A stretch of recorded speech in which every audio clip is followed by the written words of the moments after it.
Tapi jadi daerah Pati itu punya produksi garam, ya. Jawa Barat punya produksi beras. Di ilmu ekonomi, kedua daerah ini akan saling menguntungkan jika bertukar, ya, dan berantem, ya, bertukar, ya, barter garam dan beras. Maka terjadilah yang namanya perdagangan. Ya. Yang pertama, kita pahami dulu pengertian dari perdagangan antar daerah dan antar pulau. Coba Ustadz ingin putus Ustadz. Ya, maaf putus sinyalnya. Coba Wajar Ustadz emang lagi down. Benar, up down. Di sekolah lagi up down sinyalnya. Coba Ustadz ingin Radityo ada. Dibaca halaman 162 nomor 1 perdagangan antar daerah dan antar pulau. Ya Ustadz. Saya ya Ustadz. Halo. Halo Ustadz.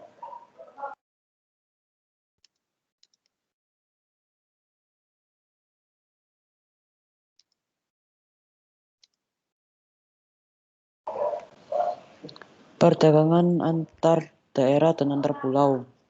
A. Pengertian perdagangan antar daerah dan antar pulau.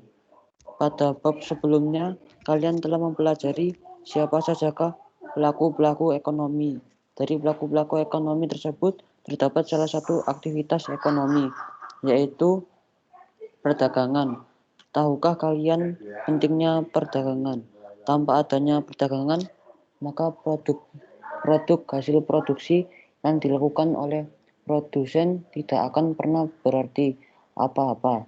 Selain itu, konsumen juga tidak dapat memanfaatkan produk yang dihasilkan produsen untuk memenuhi kebutuhan sehari-harinya. Perdagangan atau perniagaan merupakan kegiatan tukar-menukar barang atau jasa berdasarkan kesepakatan bersama tanpa ada unsur pemaksaan. Perdagangan antar daerah atau antar pulau merupakan perdagangan yang dilakukan oleh penduduk atau lembaga suatu daerah atau pulau dan penduduk atau lembaga suatu daerah atau pulau lain dalam satu batas wilayah negara atas dasar kesepakatan bersama.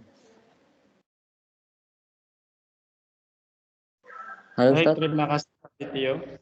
Selanjutnya tujuan perdagangan antar daerah dan antar pulau dibaca Faza Ismail.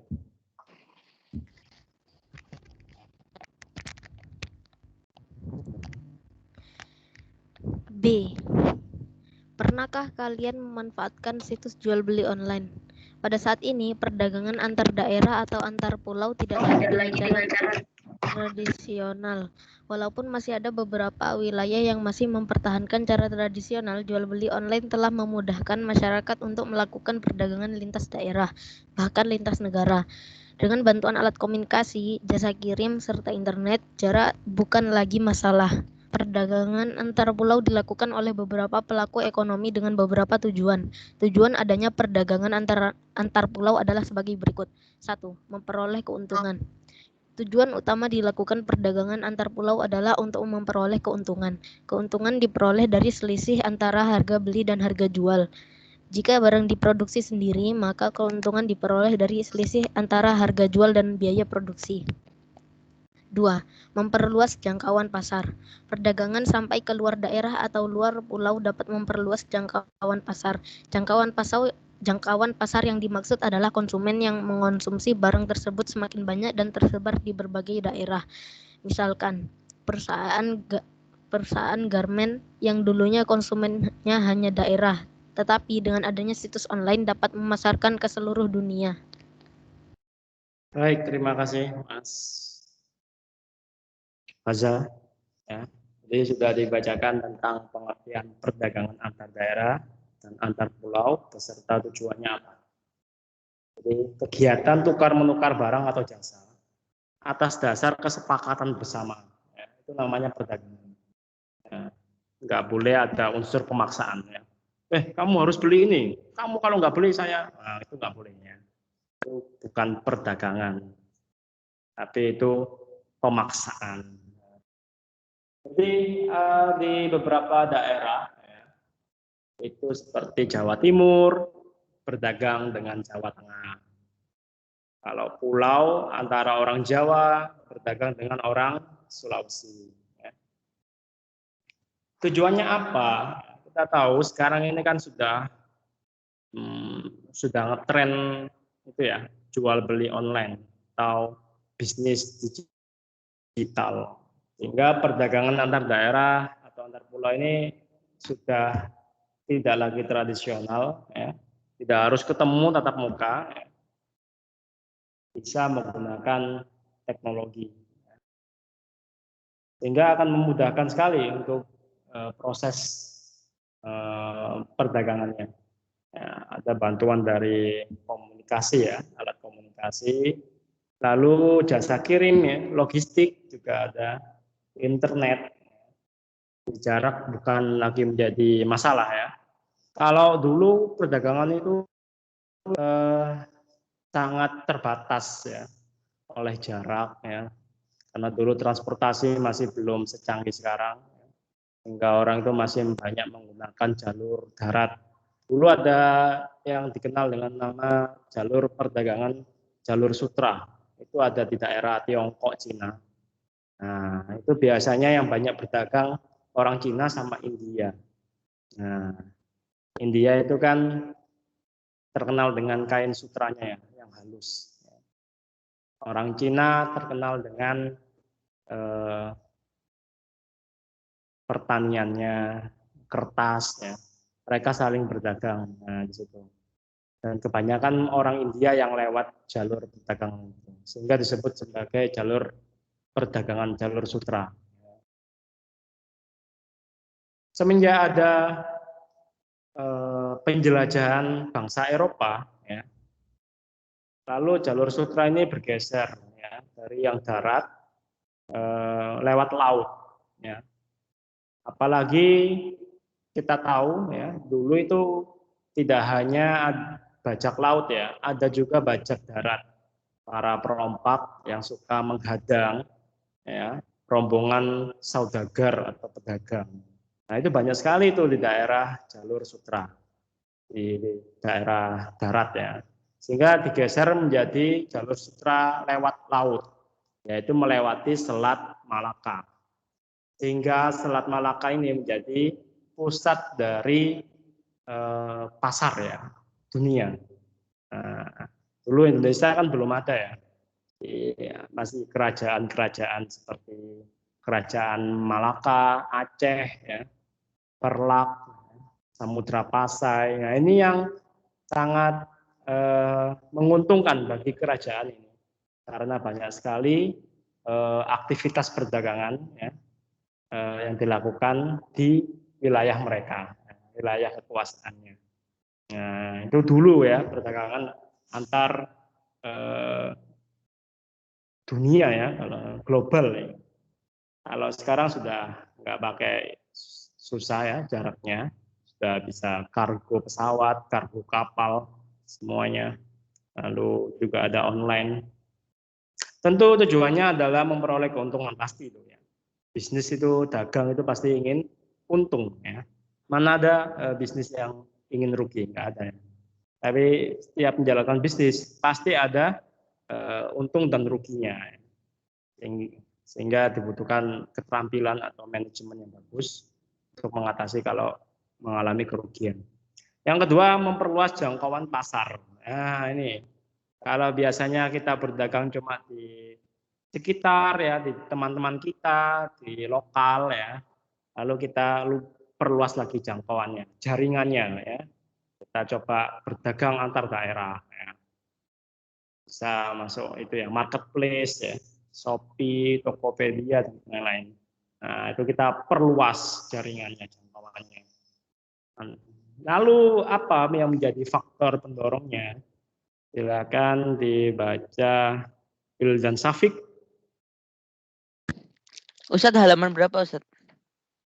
163 Wildan Safik.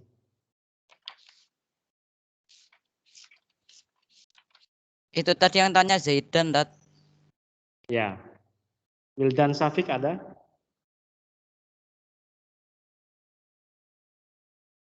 Tidak ada Wildan. Ganti Andika.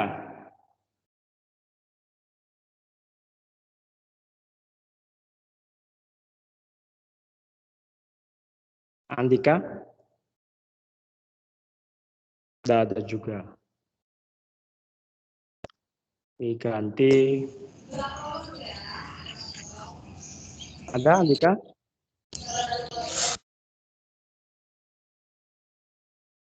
Nggak ada suaranya. Oke. Ganti. Alfar. Wildan Alfar. Ya Ustadz. Faktor pendorong kamu bacakan. C. Faktor pendorong perdagangan antar daerah dan antar pulau.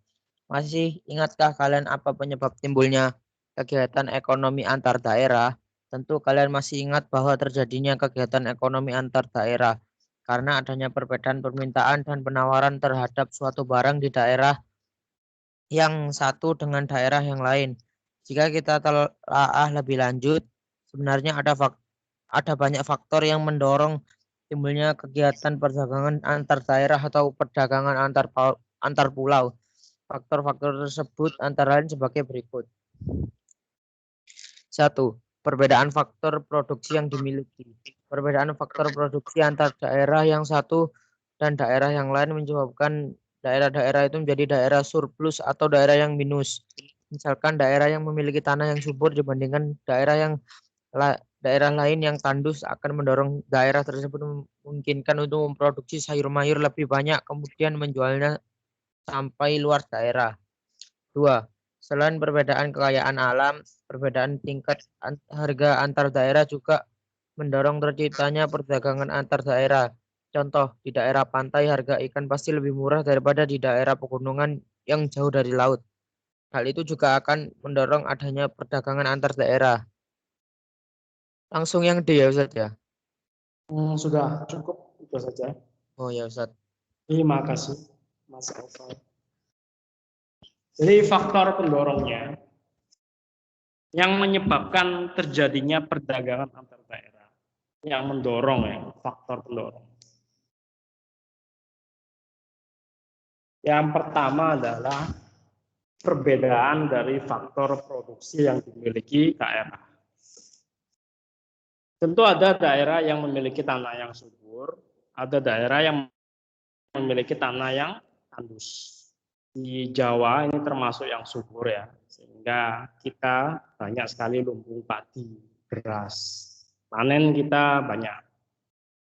Tapi kalau kita lihat di daerah Nusa Tenggara, terutama Nusa Tenggara Timur, itu tanahnya cenderung kering dan tandus, sehingga tidak bisa ditanami. Sehingga mereka harus melakukan perdagangan antar daerah. Antara orang Jawa mengirim sayur mayur, buah-buahan, beras ke orang NTT, Nusa Tenggara Timur. Yang kedua, tingkat harga itu juga menjadi faktor pendorongnya dari perdagangan antar daerah. Di daerah yang pantai, yang menghasilkan ikan, pasti harganya murah. Dibandingkan kalau kalian beli ikan di daerah pegunungan, pasti mahal. Ya. Karena penghasil ikan itu adanya di pantai. Nah ini, adanya tingkat harga ini antar daerah, menyebabkan terjadinya perdagangan antar daerah. Sekarang manfaatnya apa? Perdagangan antar daerah dan antar pulau itu. Dibaca Huda Dananjaya. Ya Ustadz. D. Manfaat perdagangan antar daerah dan antar pulau. 1. Menyediakan alternatif alat pemuas kebutuhan bagi konsumen. Manfaat dari perdagangan antar daerah dan antar pulau antara lain menyediakan alternatif alat pemuas kebutuhan bagi konsumen. Perbedaan kandungan alam serta perbedaan produk antar daerah akan menyebabkan barang hasil produknya pun berbeda. Dengan adanya perdagangan antar daerah atau antar pulau, konsumen dapat menikmati produk yang tidak diproduksi di tempat tinggalnya. 2. Memperluas kesempatan kerja bagi masyarakat. Peningkatan jumlah barang yang diproduksi dalam jumlah besar akan menyebabkan produsen butuh tenaga kerja tambahan sehingga akan ada lowongan kerja tambahan. Selain itu, perdagangan lintas daerah juga akan memunculkan unit-unit usaha baru seperti jasa kirim, perluasan transportasi. 3. Mengangkat produktivitas. Pemasaran produk yang makin meluas akan menyebabkan pemerintah atau pemesanan terhadap produk menjadi meningkat. Hal itu akan mendorong produsen untuk meningkatkan produksi sehingga akan meningkatkan produktivitas. Setelah kalian memahami materi perdagangan antar daerah dan antar pulau, kalian dapat mempelajari materi selanjutnya tentang perdagangan antar negara dan pada uraian berikut. 2. Terima kasih. Ya Ustadz, sama-sama. Jadi yang terakhir tentang perdagangan antar daerah, antar pulau, yaitu manfaatnya. Yang pertama pasti menyediakan alternatif ya, pengganti alat pemuas kebutuhan bagi konsumen. Contoh di daerah kalian mungkin kurang bahan buah yang segar ya, sehingga butuh perdagangan antar daerah. Bisa mengambil di daerah Malang ya, itu kan banyak apelnya. Kalau di Surabaya kan masih kurang ya, tanaman-tanaman buah. Ya. Jadi perbedaan kandungan alam itu ya, menyebabkan barang hasil produknya juga berbeda. Nah, dengan adanya perdagangan ini, konsumen bisa menikmati produk yang tidak diproduksi di tempat tinggalnya.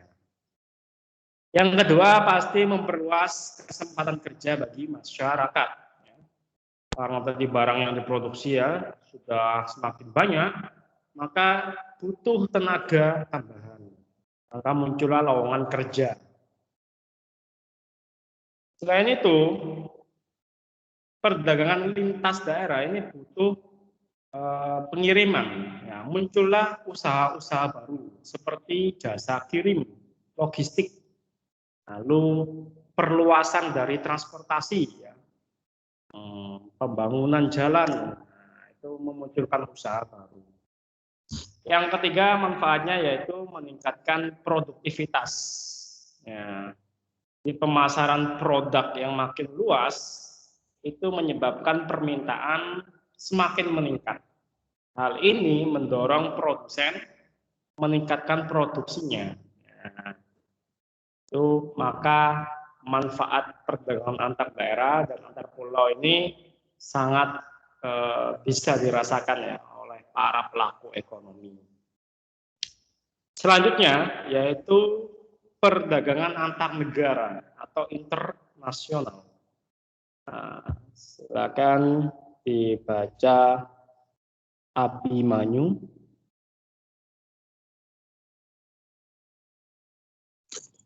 Ya, yang perdagangan antar negara ini tadi. Ya. Oke. 2. Perdagangan antar negara atau perdagangan internasional. Setiap negara memiliki beraneka ragam kebutuhan. Kebutuhan tersebut akan digunakan untuk memenuhi dan meningkatkan kesejahteraan warga negaranya. Akan tetapi perlu kalian ketahui bahwa tidak semua kebutuhan dapat dipenuhi oleh negara itu sendiri.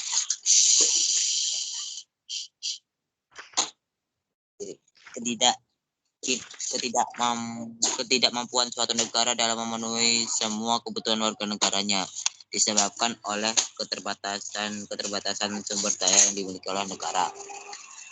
Dalam era globalisasi ekonomi ini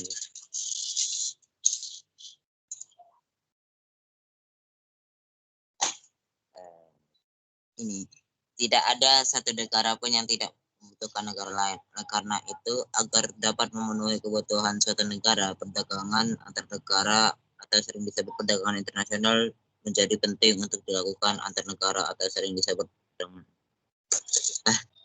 Pada zaman sekarang, batas dan jarak bukan lagi menjadi penghalang bagi seseorang atau badan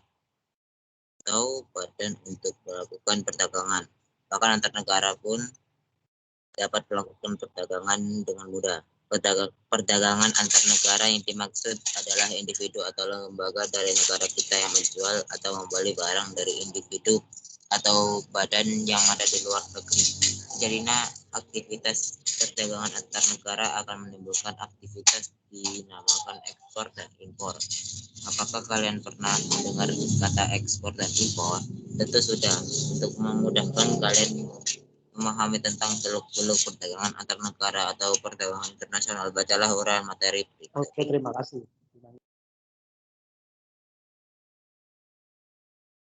Jadi itu adalah pengantar untuk perdagangan antar negara atau internasional ya. Tentu ada negara itu tidak bisa semuanya untuk melengkapi ya kebutuhan dari masyarakatnya. Pasti ada yang negara itu tidak bisa produksi ya. Sehingga harus melakukan impor. Ya. Dalam era globalisasi sekarang tidak ada satu negara yang tidak butuh negara lain. Kecuali Korea Utara ya. Nah, ini beda kasusnya. Korea Utara ini memang sangat keras kepala, sehingga dia tidak membuka negaranya. Maka kebutuhan masyarakat di Korea Utara itu banyak yang terlantar. Karena kita tadi sistem dari negaranya. Sekarang kita masuk ke pengertiannya. Perdagangan antar negara. Dibaca Akmal Fahmi.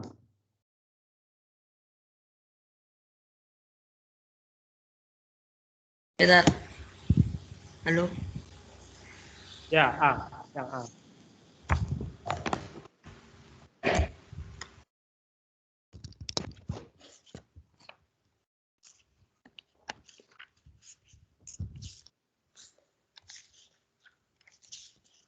Pengertian perdagangan antar negara dibaca 166.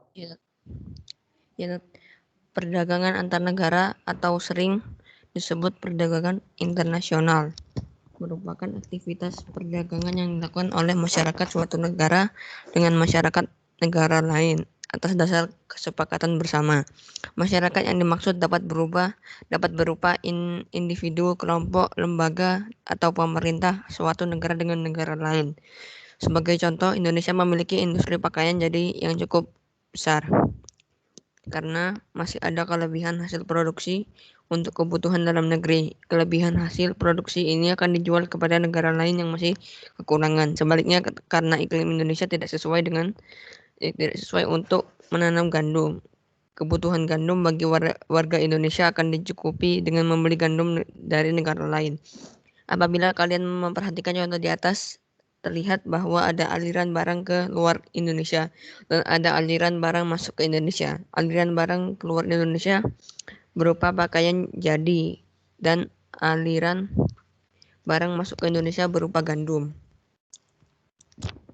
Dengan kata lain, Indonesia menjual pakaian jadi ke luar negeri atau Indonesia mengekspor pakaian jadi ke luar negeri. Di lain pihak, Indonesia membeli gandum dari luar negeri sehingga dapat dikatakan bahwa Indonesia mengimpor gandum. Ruang lingkup perdagangan antar negara berkaitan dengan beberapa kegiatan sebagai berikut. 1. Perpindahan barang dan jasa dari suatu negara ke negara yang lain. 2. Perpindahan modal melalui investasi asing dari luar negeri ke dalam negeri. 3. Perpindahan tenaga kerja dari suatu negara ke negara lain. 4. Perpindahan teknologi dengan mendirikan pabrik-pabrik di negara lain. 5. Penyampaian informasi tentang kepastian adanya bahan baku dan pangsa pasar. Terima kasih, Mas Akmal Fahmi. Itu tadi yang dimaksud pengertiannya yaitu aktivitas perdagangan masyarakat suatu negara dengan masyarakat negara lain. Dasarnya kesepakatan bersama. Indonesia ini ekspor ya, menjual pakaian jadi karena banyak sekali industri tekstil ya di Indonesia. Nah, Indonesia tidak punya gandum sehingga dia mengimpor gandum dari negara lain, negara Timur Tengah ya, gandum. Jadi kalau lihat ada aliran barang tadi ya, yang keluar dan aliran barang yang masuk. Lalu ruang lingkupnya apa? Yaitu terjadi perpindahan barang dan jasa. Lalu perpindahan modal melalui investasi asing dari luar negeri ke dalam negeri. Ya. Jadi banyak sekali ya investor dari luar negeri yang memberikan ya investasinya ke suatu negara itu untuk melakukan perdagangan antar negara. Juga ada perpindahan tenaga kerja. Contohnya banyak sekali orang Indonesia yang bekerja di daerah Timur Tengah, ya.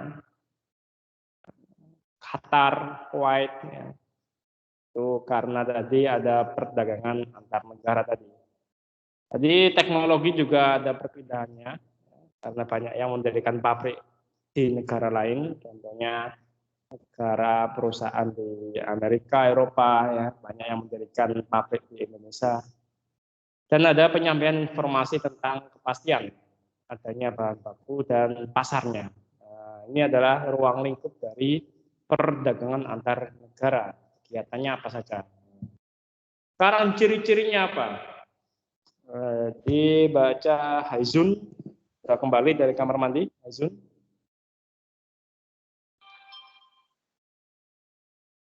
Ada Haizun?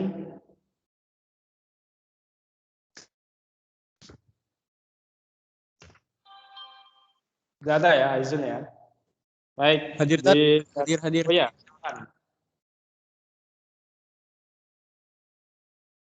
Ciri-ciri perdagangan antar negara 167.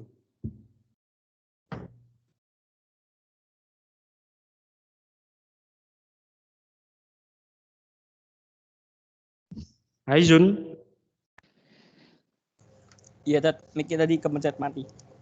B. Oh, ya. Ciri-ciri perdagangan antar negara atau perdagangan internasional. Meskipun pengertian perdagangan pada dasarnya sama, perlu dibedakan antara perdagangan dalam negeri dan perdagangan internasional. Berbagai aspek perdagangan internasional yang dapat membedakan dengan perdagangan dalam negeri antara lain sebagai berikut. 1. Perdagangan internasional membutuhkan valuta asing. Pada perdagangan dalam negeri atau Indonesia, jenis mata uang yang digunakan ya sama, yaitu rupiah. Sebagai contoh, kalian membeli buku tulis di toko buku. Mata uang yang kalian gunakan untuk membayar tentu saja uang rupiah. Uang rupiah dapat dibelanjakan barang atau apapun selama transaksi jual beli dilaksanakan di Indonesia.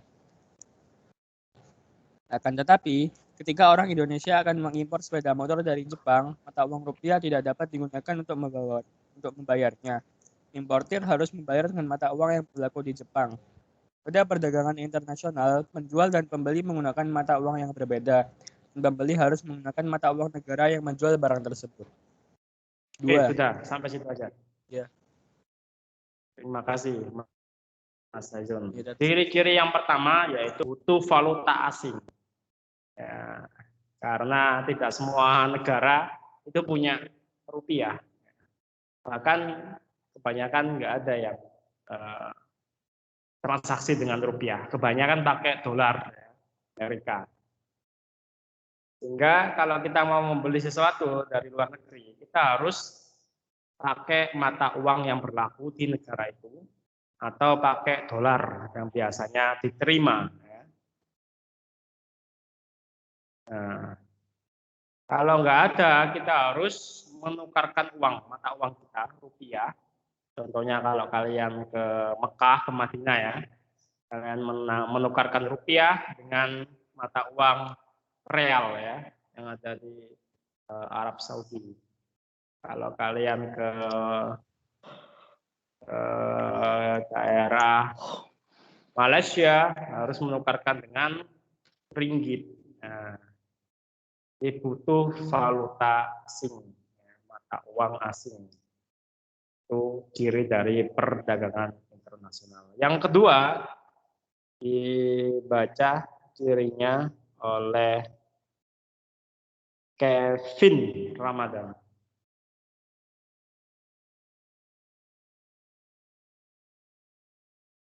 Ada Kevin?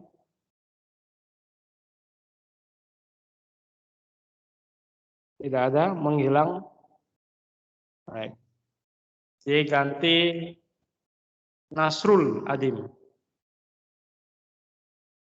Halaman berapa, Tat?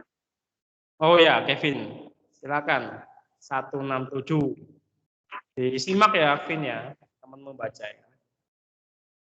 Nomor 2, Kevin.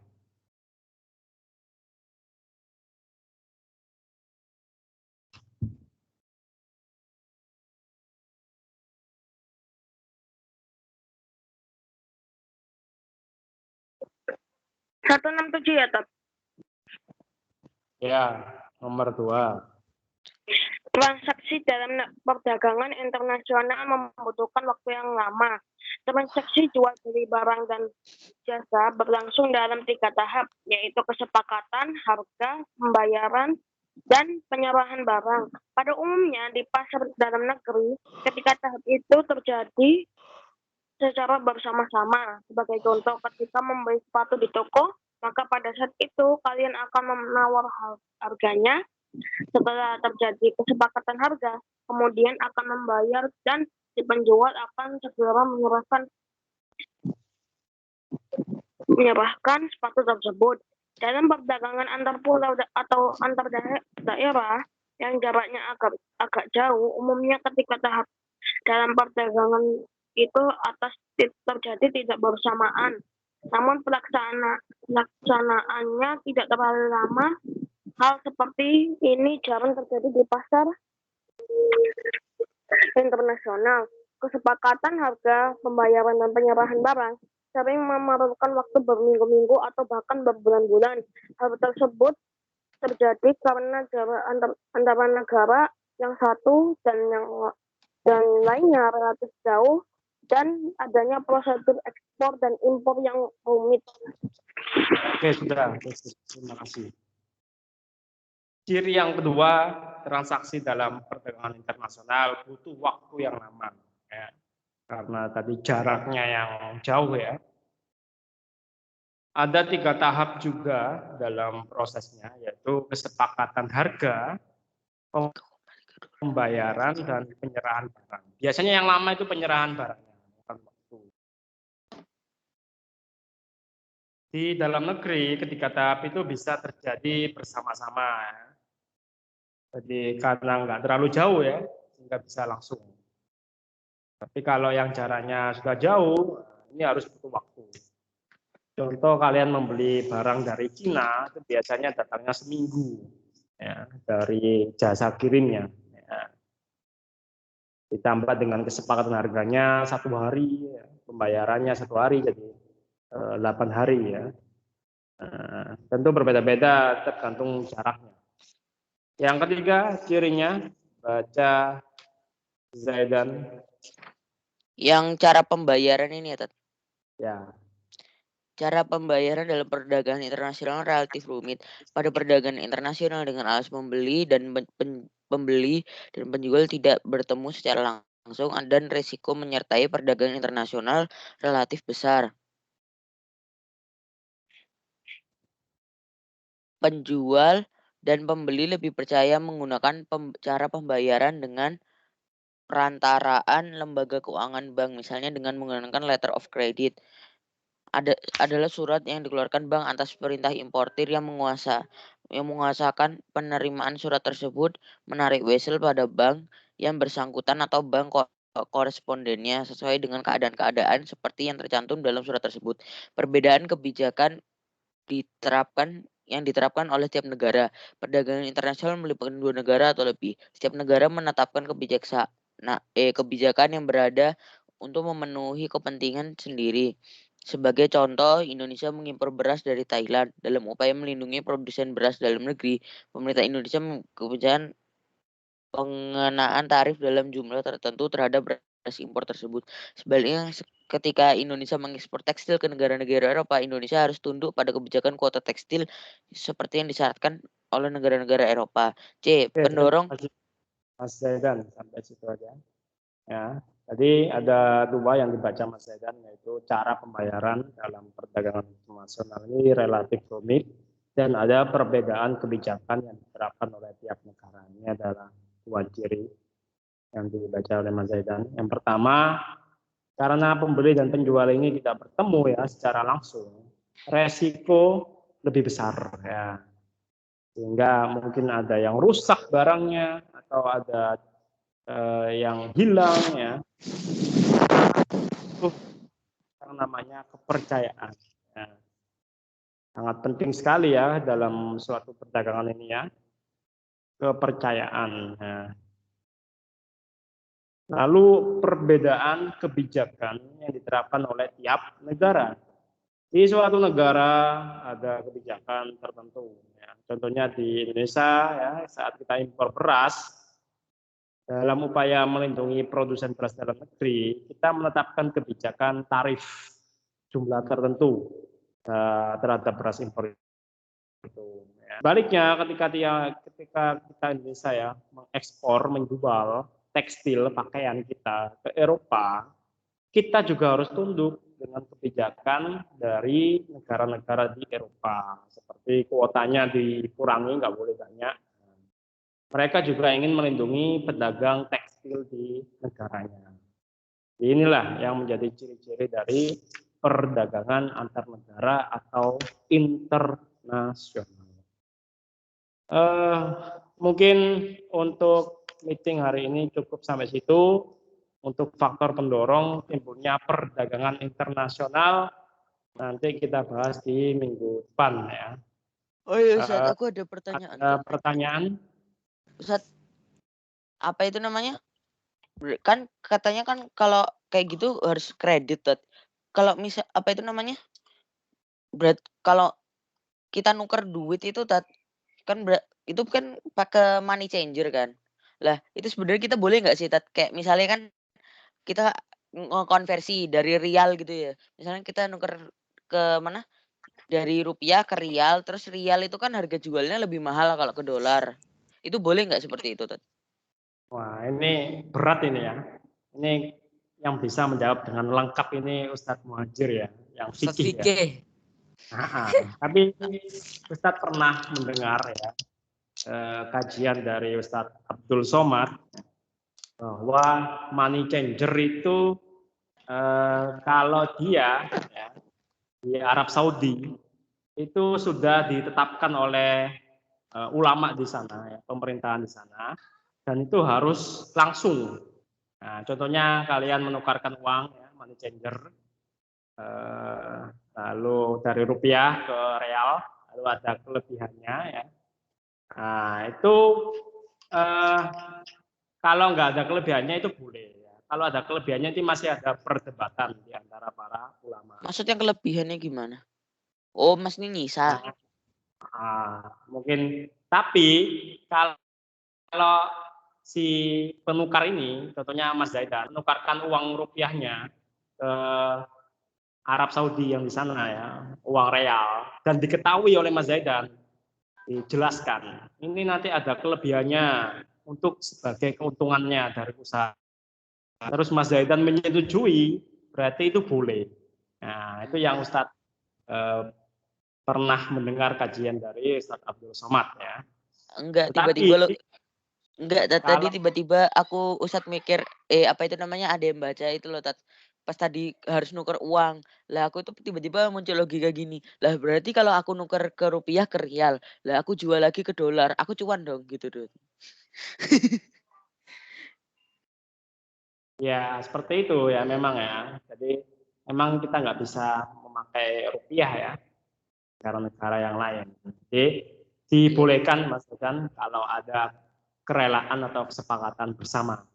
Nah, tapi kalau tidak ada, ya contohnya kalau kalian online dan tidak langsung datang, nah itu masih banyak perdebatan di kalangan ulama. Nanti bisa ditanyakan langsung ke Ustadz Muhajir ya, yang lebih expert. Berarti boleh ya kalau tukar-tukar duit Ya, kayak gitu ditunggu.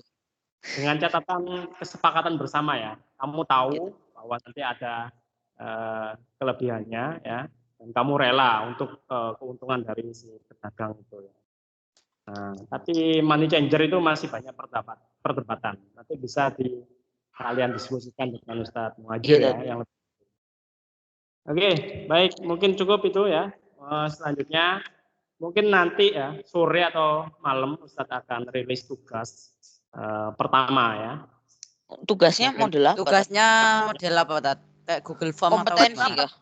Nah, tugasnya nanti esai ya, seperti biasa tugas IPS ya, yaitu kalian mengerjakan di buku tulis, kalian foto, kalian kirim di asisten. Ya. Kalau di Word nggak boleh ya, Ustaz? Ya. Di Word atau PDF gitu boleh nggak, Tat? Boleh. Ya. Oke, yaudah. Baik. Santai, Vin. Ustadz tugasnya itu Ustadz cari soal atau apa itu dari buku, Tat? Enggak, nanti Ustadz akan kirimkan gambarnya, yaitu soalnya ada 5 soal esai. Nanti kalian tinggal menjawabnya di kertas atau buku atau di Microsoft Word ya. Lalu kalian kirimkan kembali ke assignment nanti yang Ustadz akan rilis ya. Tapi nanti ya. Jangan malam-malam, Ustadz, biar bisa langsung kerjakan, biar longgar tugasnya. Iya, Tat. Oh, jangan ya, nanti aja. Ustadz bikin dulu soalnya ya. Iya, tapi jangan terlalu malam, Tat, kalau kata aku, Tat. Ya, cuma saran katamu. Nggak boleh mengkorupsi waktu ya. Ada waktunya nanti. Sekarang kalian istirahat dulu, sudah pukul 9:30. Kalian persiapkan untuk jam pelajaran ketiga ya. Kita tutup dengan bacaan hamdalah dan doa kafaratul majelis. Alhamdulillahirobbilalamin. Subhanakallahumma wa bihamdika asyhadu an la ilaha illa anta astaghfiruka wa atubu ilaik. Assalamualaikum warahmatullahi wabarakatuh. Waalaikumsalam warahmatullahi wabarakatuh. Terima kasih, Ustadz. Assalamualaikum. Assalamualaikum. Ustadz.